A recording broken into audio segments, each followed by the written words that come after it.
Thanks for joining us, everyone. I'm Rebecca Ravenel. I am the chair of the Distinguished Artists Series for the James Renwick Alliance for Craft. And JRACraft is all about connoisseurship, education, and support for American craft and craft artists.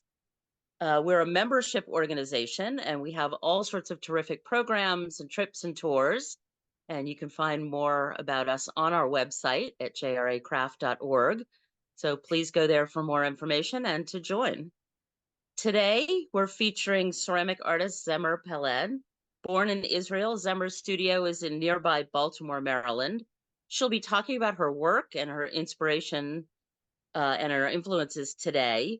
On Saturday, she'll be in town to give a demonstration that will focus more on her technique. So if you're in the area and you'd like to join that, please go to our website to find out more information and to register for that event. So Zemer excels at creating large sculptures from myriad tiny elements, spikes, tendrils, fragile curlicues, groupings of shapes come together to form figures that seem to sway and undulate with life. Through these organic shapes, the viewer is transported to some otherworldly environment, maybe undersea, maybe terrestrial, maybe extraterrestrial. Her perky pieces attract raves from sources as widespread as Oprah Magazine and Vogue to BBC News and ceramics, art, and perception. So we're so pleased to welcome Zemer Peled today to talk to us about her wonderful works. Take it away, Zemer. Thank you so much, Rebecca, for having me. Thank you, everybody, for joining us. I'm here at my studio in Baltimore. I'll be happy. I'm planning in the end of the talk to give you some kind of like a tour in the studio. So wait until the end for that. I think we can share the beginning of the presentation. So yes, hello, this is another studio shot from, actually from California, from Cal State Long Beach, but I'm in a different place now. Still making porcelain, ceramic figures, elements. In this presentation, I'm gonna talk to you more about my inspiration and less about my technique, although I know a lot of you are interested. This is my most questions that I get mostly. So I will talk about it a bit, but it mostly, you have to come on Saturday to see the full description of the technical aspect of my work. So we can move to the next slide. So I was born and raised in Israel on a kibbutz in the north part of Israel. And I chose to start this presentation with these images of the ground, because that's one of my biggest inspiration from where I'm from. My kibbutz, geological site, biblical site, where Ahab had his winter palace. And growing up, every summer we used to have like groups of archaeologists coming to the kibbutz and staying over the summer to excavate and to explore what has been there thousands of years ago. And as a kid, I used to join them, not just me, like other kids also from the kibbutz. And it's really like one of my first memories at the kibbutz, like digging in the ground and finding shards and finding some, I call them like messages from the past, you know, and messages and saying hello from different cultures, different religion, and everything is in the ground, the bleeding ground of Israel. So that's like one of my biggest inspiration.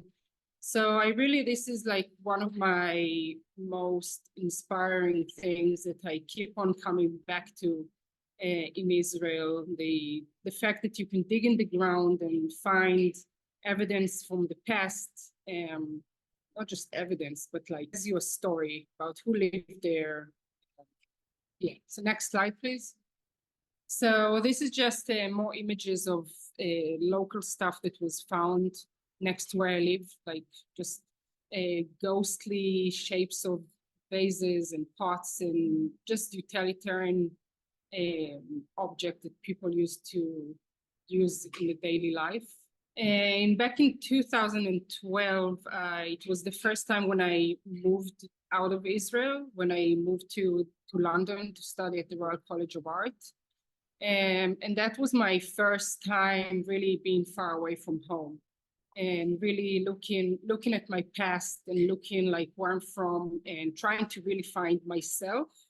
And it was very helpful for me to be far away from home, as I call it. But somehow when I was in London, far away from home, it was the first time for me to really dig. I'm saying like digging back to my roots. And next slide, please. And this was the first time when I started working with shards.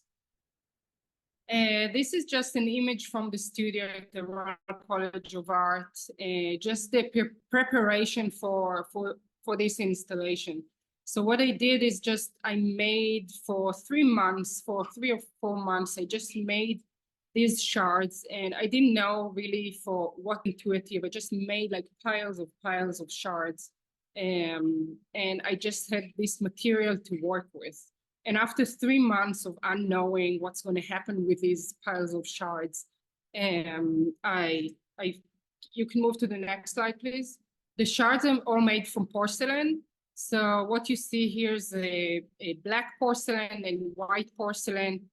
And then after having all these piles of shards, I started building site-specific work. And that's just the work in progress. I worked on this installation. It was the first time that I actually work on this large scale site-specific work. But I also, it took me like about a week to really form this, I don't know even how to call it. It was something like a growth. I'm sorry, Yes. can I interrupt for 1 second? We just had a Yes. quick question, and I think I'll ask it now because it will make more sense to everybody going through. When you say shards, could you just very quickly say what you mean? Are you making these pieces? Are you breaking them? Are they fired? What are they made of? Yes, of course. Yeah, maybe it's obvious to me, but shards is ceramics that is broken, and I make them myself. So I make, and this is like something technical. So I make sheets of porcelain and I break them. So I fire it and then I break it to pieces. So I roll the slabs of clay and I will just smash it with a hammer, or I will snap it. So there's many different ways, but everything you see has been broken at some point. So that's what I mean by shards. I hope it makes sense. Yeah, that's okay, great. Okay, so you can see here the installation that is made from like self-made shards. You can move on to the next slide. So yeah, this installation took 3 months in the making and 10 minutes to break, which was one of the most amazing feeling for me. Being able to just let go of something and not to get attached to my work. And after London, I moved to Montana to the Archie Bray Foundation. Next slide, please. And that was the first time for me to live around snow and freezing weather.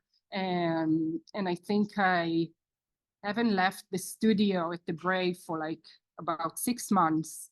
But it is, whenever I went outside, it was beautiful, but it was really shocking for me, but I had a lot of time to work at the studio. So it was one of the most prolific, the best time for me as an artist to develop my work right after grad school.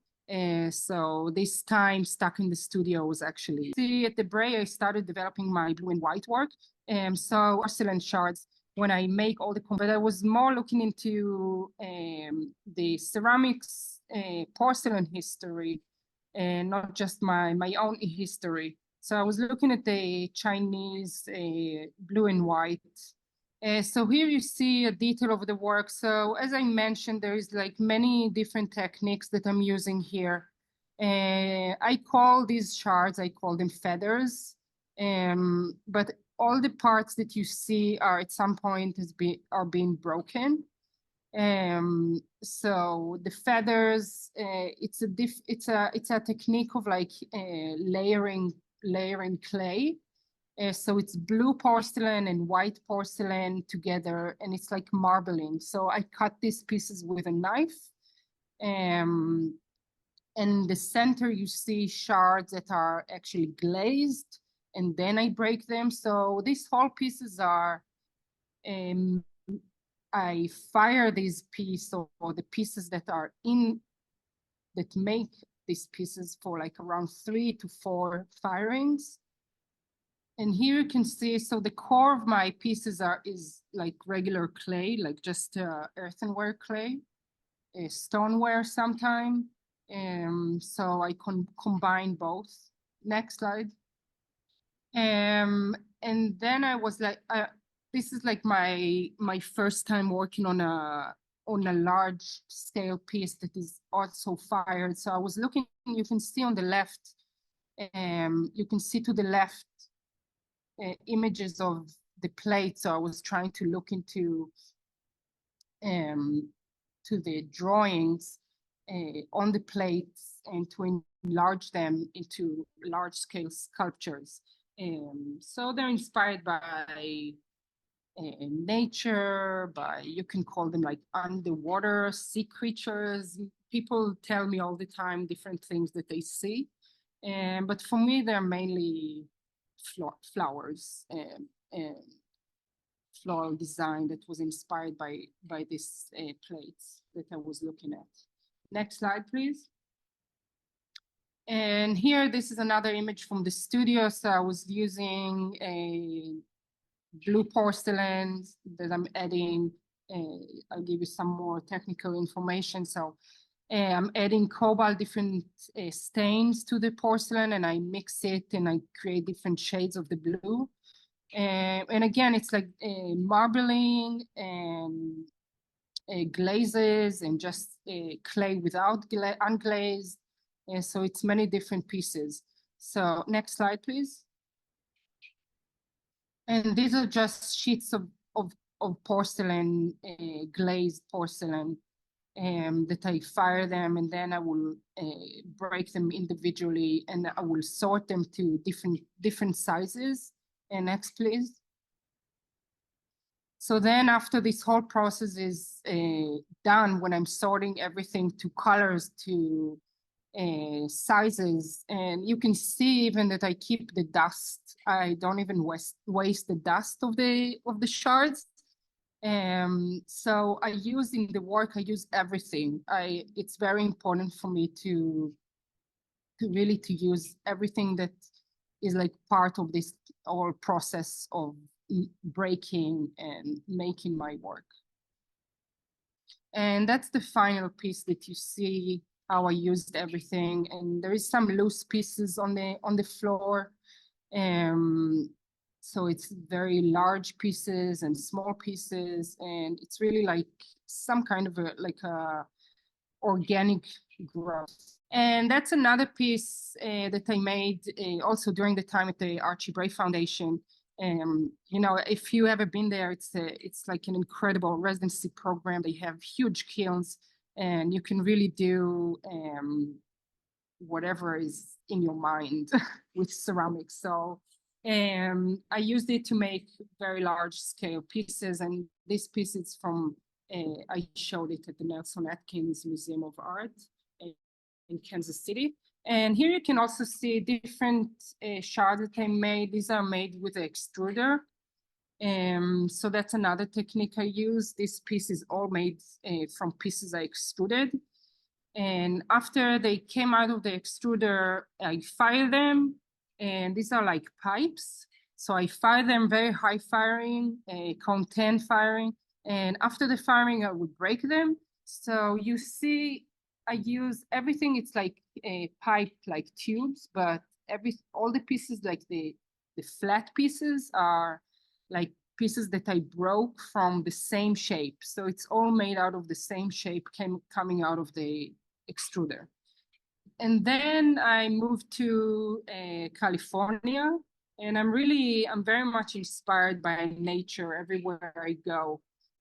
So one of my favorite places, Tree National Park, and I really took a lot of inspirations and all these organic shapes. And that was like 6 years ago when I did an artist in residency at California State University in Long Beach. And I lived there for 2 years. I was privileged and very grateful to have this residency. I was working on towards a solo show in Los Angeles. So this piece was a part of my exhibition named Nomad. And the clay you see, so I use stoneware, and then I color it, I paint it with underglaze, with black underglaze, and then I insert all the pieces in. So that's the 4 birds, I call them. And I was looking at migration of birds flying together, and I'm looking a lot at like movement in my work. And it's very important to get the sense of like something very still, but still you can see something like as it is moving all the time. Installation view from my solo show in Los Angeles in 2016. You can see all the fired pieces. It's all fired in the end as one piece. And you can see in the back work from like very small scale sculptures to very large sculptures. And this is another piece I made as a commission for a hotel in the Maldives. And the Maldives, it's a very interesting country. It's all it's like small islands, and the underwater life in the Indian Ocean is experiencing a terrible bleaching effect because of global warming. And this piece was like actually talking about that. So most of the piece is white to demonstrate the coral bleaching that is happening at the Maldives. And this was like my first outdoors piece. But you see to the right, this is like how I glaze all the pieces before I break them. So I put in each and every individual piece in the kiln, and I glaze in different ways.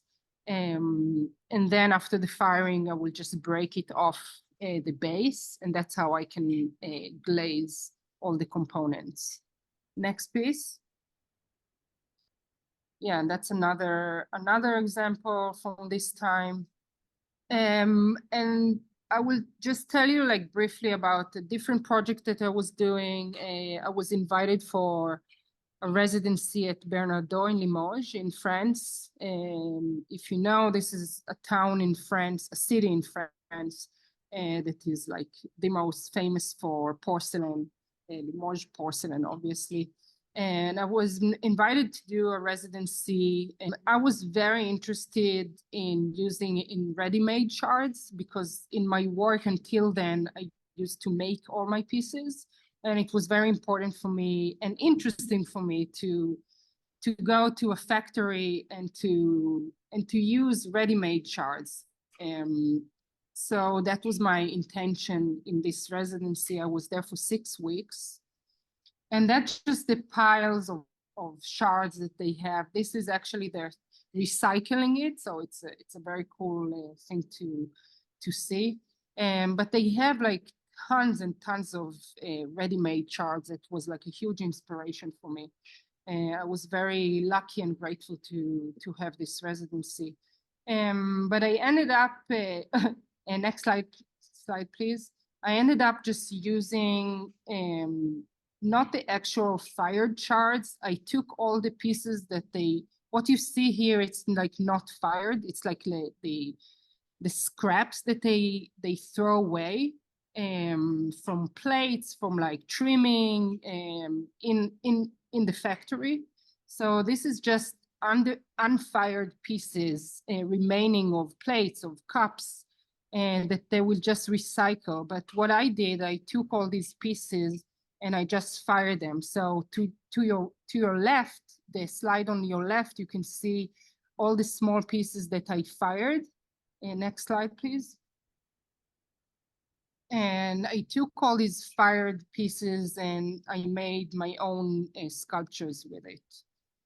Next slide.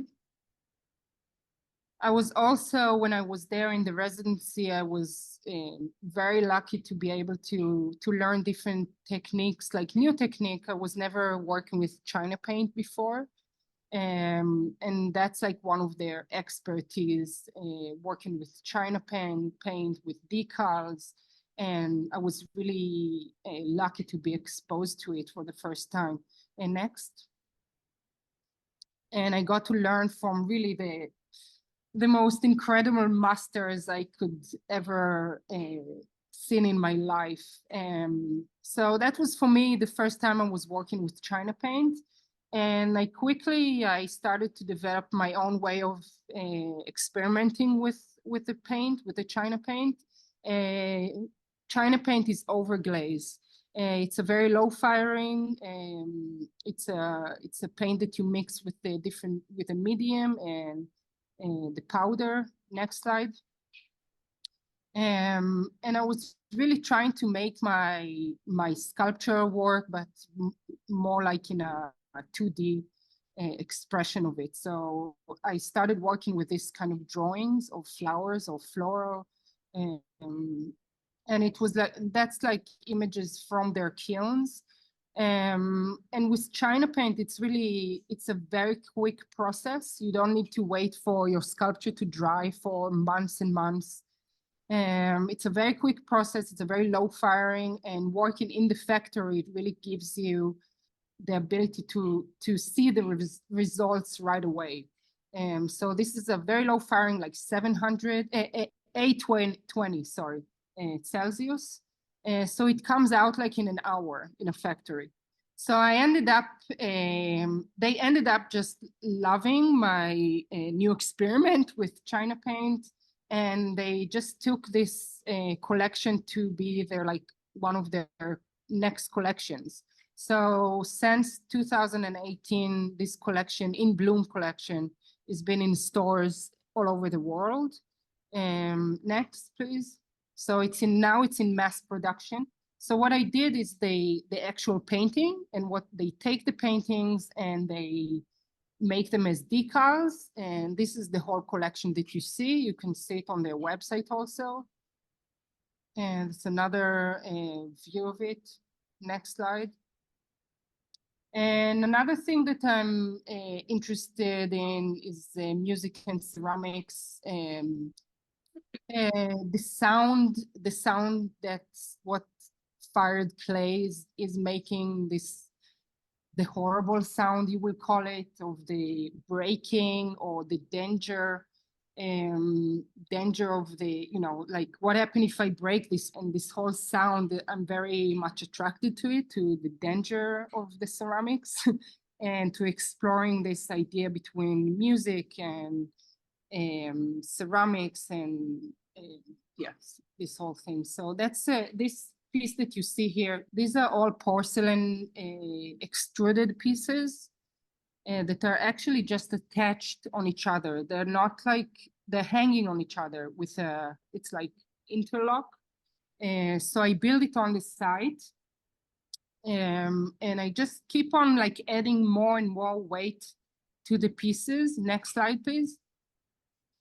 And this whole piece is like very, very heavy in the end. And it's a sort of like breathing and living during the exhibition. because it keeps on breaking and just dropping itself down. So they told me at the museum, they told me that the exhibition was up for a month or two, but they told me that every few days that they will hear something else breaking at the museum. Something will just fall because of the heaviness, of the gravity, and it will just keep on breaking.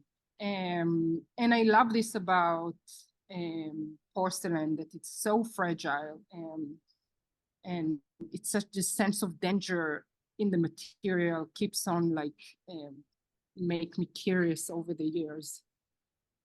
And then next slide. And then I just put my brother underneath, and that was our concert collaboration. And we keep doing this exhibition and concerts from time to time over the years. But that was the first time when we did it. And I was really scared for him, not just for him, especially for his cello. He has a 1600 years old cello that was very worried about him and the pianist, but it turned out very well. It was a beautiful concert. And that's our second collaboration. When I really looked into the notes of the music of the Bach's cello suites, and I was trying to make my own interpretation of the notes of the music and the music that ceramics can create. I myself, I don't know how to read notes, but that's my way of like creating music, I guess. And you can see like it's all made out of like small parts of, again, extruded pieces. And this is the shift for me between working with porcelain to working with terracotta, with brown clay, terracotta, red clay, which is until today where I'm at in the studio, but I will show it to you after. Next slide. So you see all this installation is made out of this like loop shapes that are hanging on each other. And I just created like thousands and thousands of them. With this kind of installations, I don't have a specific plan on how it's going to look like, and what the size of it is going to be. So it's very intuitive. I just want to make sure I have a lot of parts to work with. And then it's like a dance. It's like I just put everything together. And these are just the fired pieces. Next. And each one of them have a different shape. But in the end, I created like this wall hanging piece that it's all attached to each other. I was 9 months pregnant here with my daughter. And it was the most difficult installation I've done in my life, but I survived, and she's out, so it's all good. Yeah, so that's another piece I did with music, and I think I forgot to put but we had a concert in this exhibition. This was at the Towson University at the gallery a year and a half ago. And this is the final piece, just to show you the scale of it. And that's just a picture, an image from my studio, which sometimes turn into a concert hall. So that's my studio in Baltimore. Sometimes we're hosting some events here next to my art and music and art. So that's the two things I love to do in my life. And that's it. Thank you so much. I hope you heard me. Wow. Thank you so much. Thank you. You know, if you could turn your camera back on, we saw in the last couple of slides that you have a huge studio that's even big enough for a bunch of musicians and your work. So you're in Yes. your studio now, and Yeah. you have some pieces that you've been working on, and you're gonna just give us a little glimpse of your Yes. studio. Now, I just want to show you, like, I'm trying to, like, you see here is my collections of cameras, and everything you see here.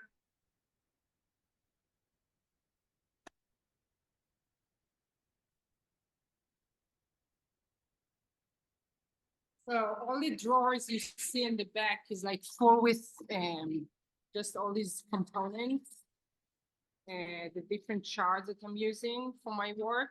So most of the time I just make sure I have all these drawers filled with pieces, and then I'm just making, I make the sculptures. And here you can see some finished pieces. Can you see, Rebecca? Can you see Yes. well? Okay, Yep. good. All right. And these are two new pieces that I'm working on. I started working with terracotta about a year ago. So my studio is not just white anymore, I guess. And it's just the terracotta is way more dirty, and it's 1,500 square foot more. I can actually afford. There is an open studio. That's just and this is a totem. It's made out of two pieces, and I'm gonna keep on building more and more pieces on top of it. Yes. And Great. Wow. Unfortunately, we have reached the end of our time, and I really, really want to applaud Zemer not only for this wonderful presentation, but for really slogging through kind of difficult technical issues. So we really appreciate that, and the audience sticking through it. So for now, I will just go back to saying thank you so much, Zemer, and thank you to everybody for joining us today.